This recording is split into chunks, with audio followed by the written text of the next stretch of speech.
생물학적 시간이란 기묘한 것입니다. 우리는 모두 같은 속도로 나이를 먹지만 어떤 이는 30대에 이미 화석화되고 어떤 이는 70대에도 여전히 액체처럼 흐릅니다. 연대기적 나이는 단지 지구가 태양을 몇 번 돌았는가를 기록할 뿐이지만 생물학적 나이는 당신의 세포가, 당신의 뇌가, 당신의 정신이 얼마나 살아있는가를 측정합니다. 그리고 이 둘 사이의 괴리는 때로 잔인할 만큼 극명합니다. 20대의 몸에 담긴 60대의 정신, 80대의 육체에 깃든 20대의 호기심. 무엇이 이 차이를 만드는 걸까요? 무엇이 어떤 영혼을 시들게 하고 어떤 일을 끝없이 선명하게 만드는 걸까요? 답은 당신이 생각하는 것보다 훨씬 더 냉정하고 생물학적입니다. 노화란 시간의 흐름이 아니라 정신적 엔트로피의 증가예요. 그것은 뇌가 새로운 것을 포기하고 익숙한 것에 안주하기 시작하는 순간, 호기심이 확신으로 대체되는 순간, 질문이 답변으로 굳어지는 순간 시작됩니다. 신경과학은 이것을 신경가소성의 감소라고 부르죠. 하지만 더 정확히 말하자면 그것은 당신이 세계를 탐험하기를 멈추고 세계를 판단하기 시작하는 지점입니다. 인간의 뇌는 평생 변화할 수 있도록 설계되었어요. 신경가소성, 즉 뇌가 새로운 연결을 형성하고 기존의 회로를 재편성하는 능력은 죽는 순간까지 유지됩니다. 그러나 이 능력은 사용하지 않으면 퇴화해요. 근육처럼요. 뇌는 에너지 소모가 극도로 큰 기관입니다. 체중의 2%에 불과하지만 전체 에너지의 20%를 소비하죠. 그래서 뇌는 본능적으로 효율성을 추구합니다. 새로운 것을 배우고 낯선 개념을 소화하고 불편한 진실과 씨름하는 것은 에너지 지락적이에요. 반면 익숙한 패턴을 반복하고 이미 아는 것을 재확인하고 기존의 신념 체계 안에 머무르는 것은 에너지 효율적입니다. 뇌는 생존 기계예요.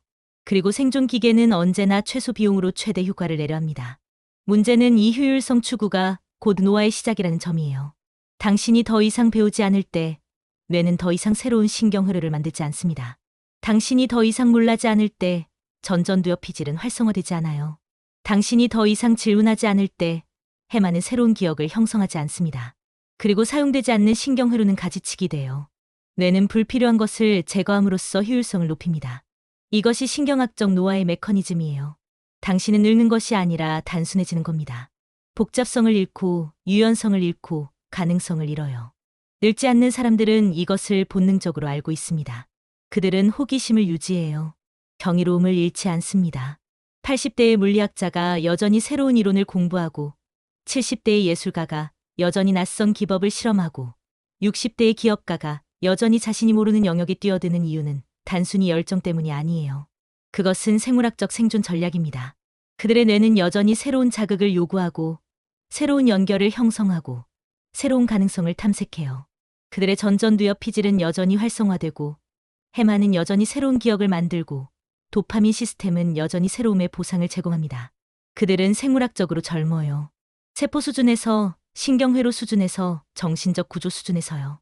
반대로 20대에 이미 늙은 자들이 있습니다. 그들은 이미 모든 것을 안다고 믿어요. 세계는 이미 탐험되었고 진리는 이미 발견되었고 그들의 역할은 단지 이미 알려진 것을 반복하는 것뿐이라고 생각합니다. 그들의 뇌는 더 이상 확장되지 않아요. 그들은 새로운 정보를 거부합니다. 불편한 지식을 회피해요. 자신의 신념 체계와 충돌하는 데이터를 무시합니다. 이것은 심리학적으로 확증 편향이라 불리지만 신경학적으로는 신경가소성의 조기 상실이에요. 그들의 뇌는 이미 효율성 모드로 전환되었습니다. 에너지를 절약하기 위해 새로운 회로 형성을 중단했어요. 그들은 생물학적으로 늙었습니다. 아직 젊은 육체 안에서요. 여기서 우리는 경험의 함정이라는 역설을 마주합니다. 경험은 양날의 검이에요.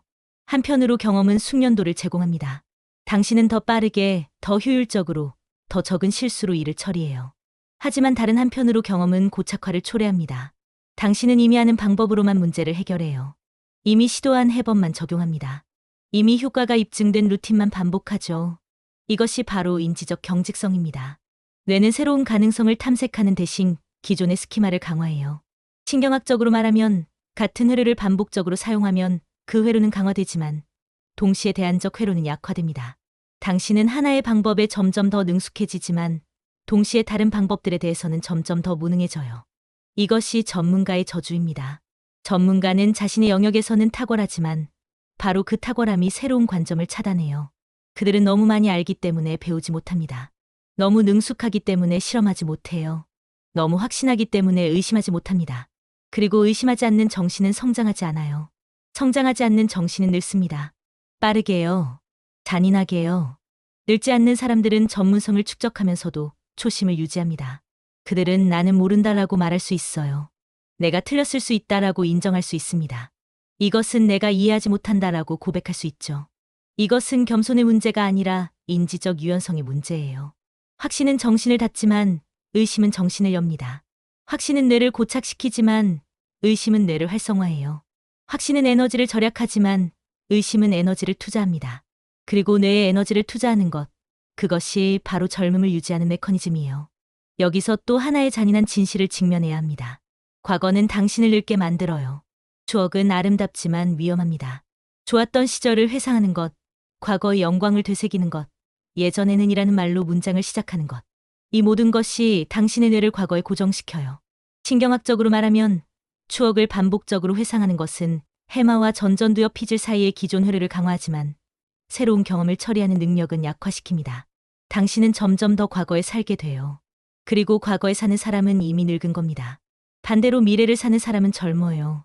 그들은 될 수 있는 것에 집중합니다. 배울 수 있는 것에 초점을 맞춰요. 아직 경험하지 못한 것에 설렙니다. 이것은 단순한 낙관주의가 아니라 신경학적 활력이에요. 미래지향적 사고는 전전두엽 피질을 활성화합니다. 계획을 세우고 가능성을 상상하고 대안을 시뮬레이션하는 과정은 뇌에 새로운 자극을 제공해요. 뇌는 미래를 예측하기 위해 새로운 연결을 형성합니다. 새로운 시나리오를 처리하기 위해 신경회로를 재편성하죠. 이것이 신경 가소성을 유지하는 메커니즘입니다. 하지만 여기서 오해하지 말아야 할 것이 있어요. 미래를 산다는 것은 현실을 부정하는 게 아닙니다. 그것은 가능성이 열려 있다는 뜻이에요. 과거를 거부한다는 것도 아니죠. 그것은 과거에 갇히지 않는다는 뜻입니다. 늙지 않는 사람들은 과거를 자원으로 활용하지만 감옥으로 만들지 않아요. 그들은 경험에서 배우지만 경험에 의해 제한되지 않습니다. 그들은 기억을 소중히 여기지만 기억 속에 살지 않아요. 이 미묘한 균형이 바로 정신적 젊음의 핵심입니다. 이제 우리는 신체와 정신의 연결이라는 더 근본적인 층위로 내려가야 해요. 오랫동안 서구 철학은 정신과 육체를 분리했습니다. 데카르트의 이원론, 영혼과 육체의 구분, 정신의 우월성. 하지만 현대 신경과학은 이것이 환상임을 증명했어요. 뇌는 신체의 일부입니다. 정신은 육체적 과정이에요. 당신이 몸을 움직이는 방식은 당신이 생각하는 방식에 직접적으로 영향을 미칩니다. 신체 활동은 뇌율의 신경 영양인자, BDNF를 증가시켜요. BDNF는 뇌의 비료와 같습니다. 그것은 새로운 신경세포의 생성을 촉진하고 기존 신경세포의 생존을 돕고 시냅스 연결을 강화해요. 특히 해마에서 BDNF 수치가 높으면 새로운 기억 형성과 학습 능력이 향상됩니다. 이것은 단순한 상관관계가 아니라 인과관계예요. 신체를 움직이지 않으면 BDNF 수치는 감소하고 BDNF가 감소하면 신경가소성이 저하되고 신경가소성이 저하되면 뇌는 늦습니다. 하지만 여기서 중요한 것은 어떤 신체 활동인가예요. 단순한 반복 운동은 제한된 효과만 있습니다. 똑같은 경로를 똑같은 속도로 매일 걷는 것, 똑같은 루틴으로 똑같은 운동을 하는 것. 이것은 신체적 건강에는 도움이 되지만 인지적 활력에는 제한적이에요. 왜냐하면 뇌는 새로움에 반응하기 때문입니다. 예측 가능한 패턴은 뇌를 활성화하지 않아요. 뇌는 도전에 반응합니다. 불확실성에 반응해요.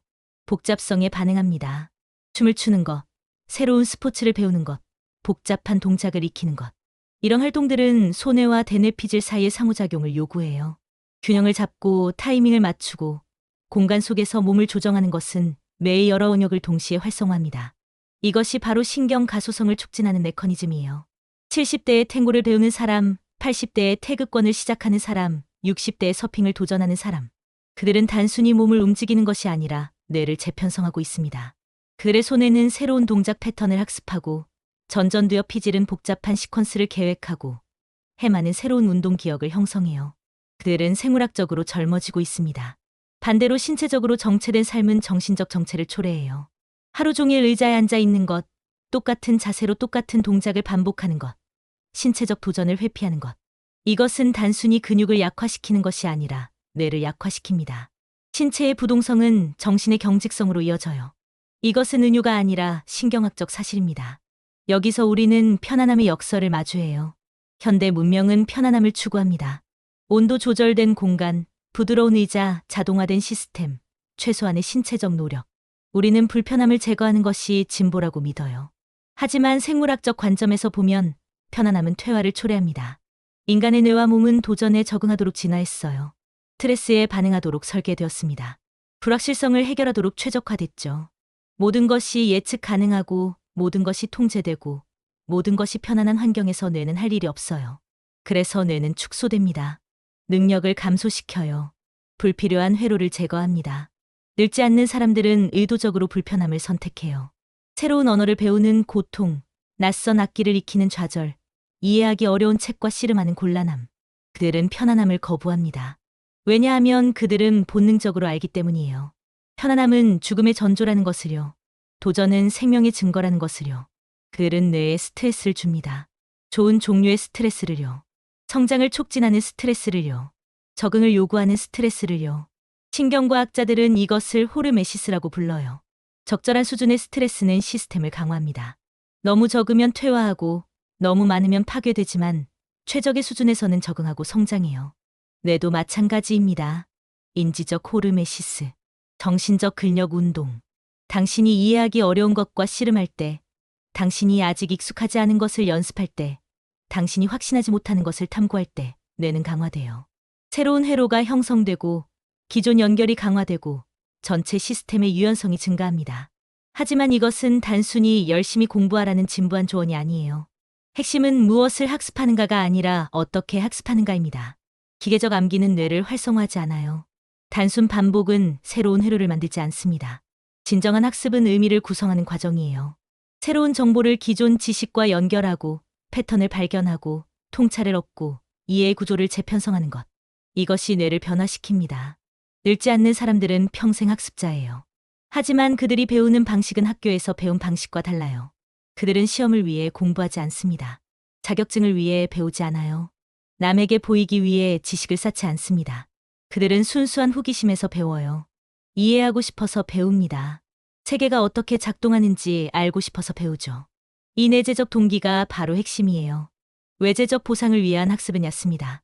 그것은 도파민의 빠른 분비를 제공하지만 깊은 신경 재편성을 일으키지 않아요. 반면 내재적 호기심에서 나온 학습은 뇌의 보상 시스템과 학습 시스템을 동시에 활성화합니다. 그것은 지속 가능하고 깊고 변형적이에요. 또 하나의 중요한 요소는 사회적 연결입니다. 인간은 사회적 동물이에요. 뇌는 다른 뇌와의 상호작용을 통해 활성화됩니다. 대화, 논쟁, 협력, 공감. 이 모든 것이 뇌의 다양한 영역을 자극해요. 특히 전전두엽 피질과 측두엽의 사회적 인지 네트워크는 타인과의 상호작용을 통해서만 충분히 활성화됩니다. 고립은 뇌를 위축시켜요. 사회적 고립은 흡연만큼이나 치명적이라는 연구 결과들이 있습니다. 하지만 여기서 중요한 것은 단순히 사람들과 어울리는 것이 아니라 의미 있는 연결이에요. 피상적인 관계는 제한된 인지적 자극만 제공합니다. 날씨 이야기, 일상적 안부, 예측 가능한 대화. 이것은 사회적 외로움을 해소할 수 있지만 뇌를 활성화하진 않아요. 반면 깊은 대화, 지적 논쟁, 다른 관점과의 충돌, 복잡한 감정의 공유. 이런 상호작용들은 뇌에 도전을 제공합니다. 당신은 타인의 관점을 이해하기 위해 이론적 마음을 사용해야 해요. 복잡한 감정을 처리하기 위해 편도체와 전전두엽 피질 사이의 조율이 필요합니다. 설득하거나 설득당하기 위해 논리적 추론과 감정적 공감을 통합해야 하죠. 늙지 않는 사람들은 다양한 연령대, 다양한 배경, 다양한 관점을 가진 사람들과 교류해요. 그들은 자신과 똑같이 생각하는 사람들로만 둘러싸이지 않습니다. 에코 챔버를 거부해요. 확증 편향을 경계합니다. 그들은 의도적으로 자신과 다른 사람들을 찾아요. 왜냐하면 차이가 성장을 만들기 때문입니다. 동질성은 편안하지만 정체를 초래해요. 다양성은 불편하지만 확장을 가능하게 합니다. 그리고 여기서 우리는 완성의 환상이라는 가장 치명적인 함정에 도달해요. 어떤 사람들은 특정 나이에 도달하면 자신이 완성되었다고 믿습니다. 나는 이제 다 컸어. 나는 내가 누구인지 알아. 나는 내 가치관을 확립했어. 이것은 정신적 사망 선고예요. 완성되었다고 믿는 순간 성장은 멈춥니다. 변화는 중단돼요. 그리고 변화하지 않는 것은 살아있지 않은 겁니다. 생명의 정의는 무엇일까요? 물질 대사, 성장, 반응성, 적응.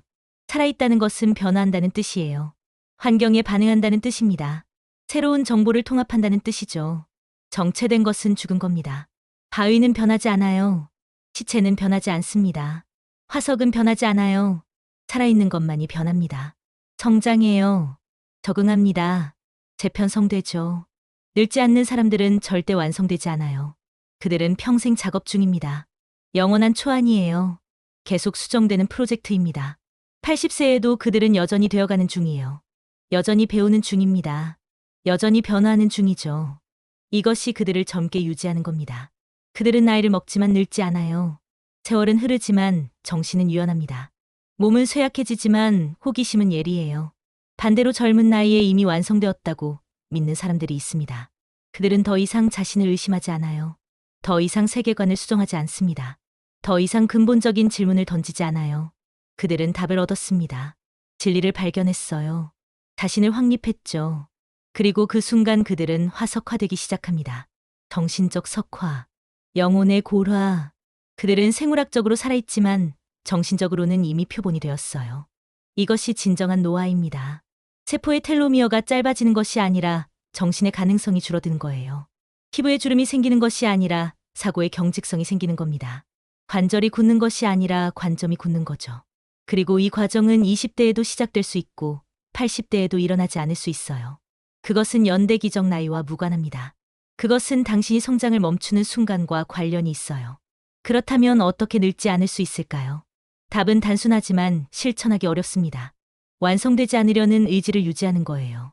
호기심을 잃지 않는 겁니다. 불편함을 수용하는 거죠. 확신을 의심하는 겁니다. 새로움을 추구하는 거예요. 도전을 선택하는 겁니다. 이것은 특정한 활동의 문제가 아니라 태도의 문제예요. 존재 방식의 문제입니다. 당신은 매일 선택해요. 익숙한 것과 낯선 것 사이에서요. 편안함과 성장 사이에서요. 확신과 탐구 사이에서요. 과거와 미래 사이에서요. 그리고 이 작은 선택들이 축적되어 당신의 생물학적 나이를 결정합니다. 매일 같은 것을 읽나요? 아니면 낯선 주제를 탐험하나요? 매일 같은 사람들과 같은 대화를 하나요? 아니면 다른 관점을 가진 사람들과 깊은 대화를 나누나요? 매일 같은 루틴을 반복하나요? 아니면 새로운 경험을 추구하나요? 뇌는 사용하는 대로 변해요. 신경 가소성의 법칙입니다. 당신이 반복하는 것은 강화돼요. 당신이 무시하는 것은 약화됩니다. 당신이 익숙함만 추구하면 뇌는 익숙함에 최적화되고 새로움을 처리하는 능력을 잃어요. 당신이 새로움을 추구하면 뇌는 새로움에 적응하고 유연성을 유지합니다. 이것은 의지력의 문제가 아니에요. 시스템의 문제입니다. 당신의 환경, 당신의 습관, 당신의 선택 구조. 늙지 않기 위해서는 의도적으로 시스템을 설계해야 해요. 새로움이 자동적으로 유입되는 시스템, 도전이 일상적으로 발생하는 시스템, 학습이 필수적으로 요구되는 시스템. 이것은 가끔 새로운 것을 시도하는 게 아니라 삶의 구조 자체를 새로움에 열려있게 만드는 겁니다. 결국 젊음이란 무엇일까요? 그것은 세포의 상태가 아니라 정신의 자세예요. 확정되지 않으려는 태도입니다. 완성을 거부하는 용기죠. 계속 질문하는 습관이에요. 계속 배우는 열정입니다. 계속 변화하는 유연성이죠. 인간은 늙는 것이 아니라 성장을 멈출 때 상해요. 고여있는 물이 썩듯이 움직이지 않는 정신이 부패합니다. 흐르는 강물은 맑지만 정체된 연못은 녹조가 껴요. 당신은 선택할 수 있습니다. 80세의 몸에 20세의 정신을 담을 수도 있고 20세의 몸에 80세의 정신을 담을 수도 있어요. 생물학적 시간은 모두에게 공평하게 흐르지만 정신적 시간은 당신의 선택에 달려 있습니다. 세월은 모든 이의 피부에 주름을 새기지만 열정을 잃는 것은 영혼의 주름을 새겨요. 늙지 않는 사람들의 비밀은 특별한 유전자나 운이 아닙니다. 그것은 매일, 매 순간 완성되기를 거부하고 가능성 속에 머무르려는 선택이에요. 더 많은 지혜는 지혜 수집관에서 확인하실 수 있습니다.